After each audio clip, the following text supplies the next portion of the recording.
Hayden Fontanet, Mr. Rojas, at the sentencing. Good morning. Are you Caden Yes. Fontanet? And this is 25 DCCR 1759. Mr. Fontanet was previously in court, entered a plea of guilty to the first-degree felony offense of aggravated robbery. It was an unagreed plea.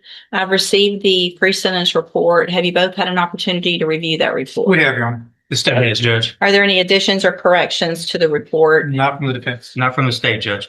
And Mr. Coleman, you said you have a witness or some evidence? Actually, Judge, Mr. Rojas has graciously stipulated to the admission of the surveillance video from the convenience store in question. So Okay. I need to call my custodian record. With the court's permission, first of all, I'm offering states one. No, Judge. Make that states two, because this one was the plea admonishment documentation, please. I'm offering states two. No objection. States two is admitted. Permission to publish, Judge. Yes, sir. Judge, I think that's all I wish to publish unless the court wants to see the entirety of the video. But I think that's enough.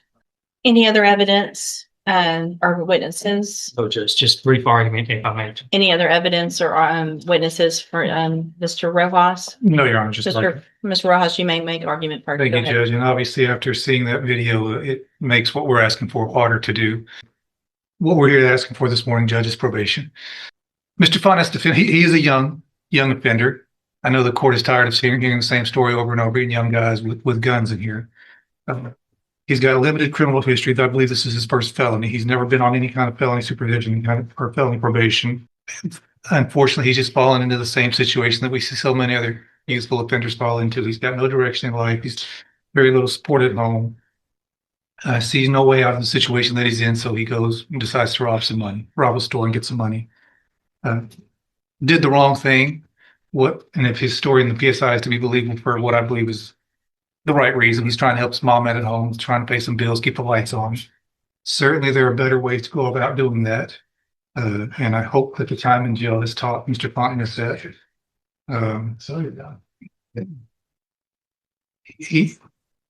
We've got options here, Judge. We can send him to prison or we can put him on probation.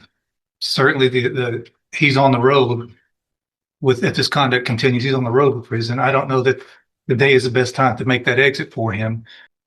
He's got a long life to live. We can send him to prison. He can be there for a few years and come back out. I don't know that he's going to get the help that he really needs in prison.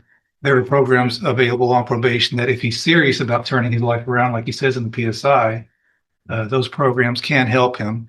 And if he does take advantage of those, it in turn would make the community a little bit safer, because it'd be one less guy running around with a gun when he does get out of prison, if that were the road that you chose to take. Planning on living at home with his mom. I think he has some younger siblings there. To his benefit, before he was even arrested, he started a GED. I think on the night that this happened, he had just finished a GED class and made a dumb decision to go hang out with these guys that he should not have been hanging out with, and did this robbery.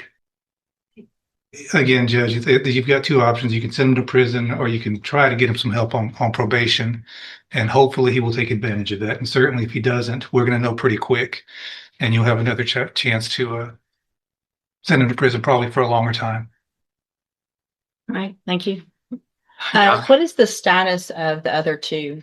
Are there co-defendants? Have they been charged? They have been charged, Judge, and I have both of their cases, Judge. And they have not been sentenced yet or anything like that? Okay. All right, go ahead, Mr. Coleman. Yeah, I'll be brief. Whether it's the Pine Club Apartments or Rogers Park or a Speedy Mart, you've seen this, and we've seen this in this community all too often. I'm preaching to the choir, Judge. Prayer vigils and advisory committees, all of that stuff's fine, but you judge where the rubber meets the road. You are that person that can protect the community from somebody like this defendant. You are that person that can either let him walk out of this courtroom on probation with a piece of paper with conditions and promises that he won't resort to this kind of violence that you saw on that video, or you can ensure that the community is safe by putting him behind steel bars, concrete wall, and razor wire fence. I'm just asking, I'm not in the habit of begging, but on behalf of this community, I'm begging that you send this defendant to prison. The message that needs to be sent to this defendant and his circle of friends and anybody who would want to be like this defendant is that if you pick up a gun with the intent to commit violence, you're gonna pick up a 15, 20, 25-year prison sentence, Judge.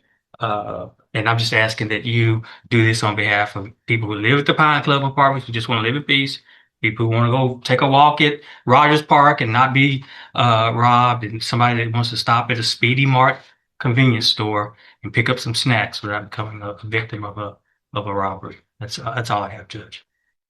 Thank you, Mr. Coleman. So, Mr. Fontenette, there was a time some years ago that there really wasn't even a question. Everyone, state's attorneys were recommending youthful offenders, probation. Let's give everybody an opportunity. And things have just changed in such an incredibly dangerous way with young people doing what I just saw you do on that screen. I cannot imagine the fear that that person had that was working in that store, that he now has, just trying to go to work, make a living, and go home. And he has 3 people come in and not just grab a little quick something and run out, but terrorize him for quite some time.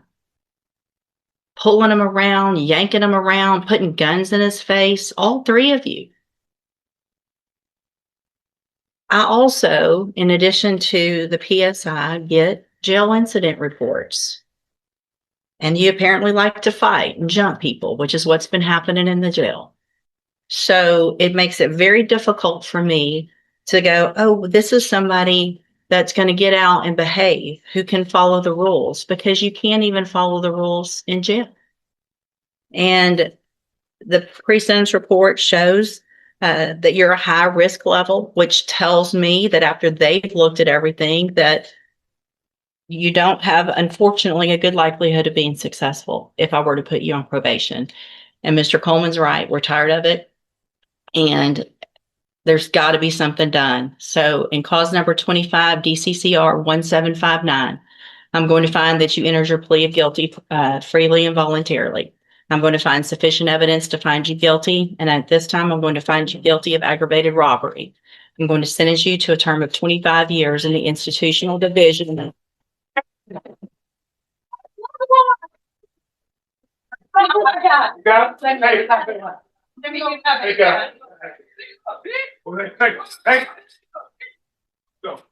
Come on, Mom. Here. I'm going to sentence you to a term of 25 years in the institutional division of the Texas Department of Corrections. You will receive credit on that sentence for any time that you've been in custody that the law gives you the right to receive. I'm handing you the trial court certification. This was not an agreement. You have some rights to appeal. I have also handed you a written admonishment regarding your ineligibility to possess a firearm or ammunition. Because of the judgment entered against you, you're ineligible under Texas law to possess a firearm or ammunition. Possession of a firearm or ammunition could lead to charges against you. You can talk to Mr. Rojas about any questions you have about that. I am making an affirmative finding of a deadly weapon.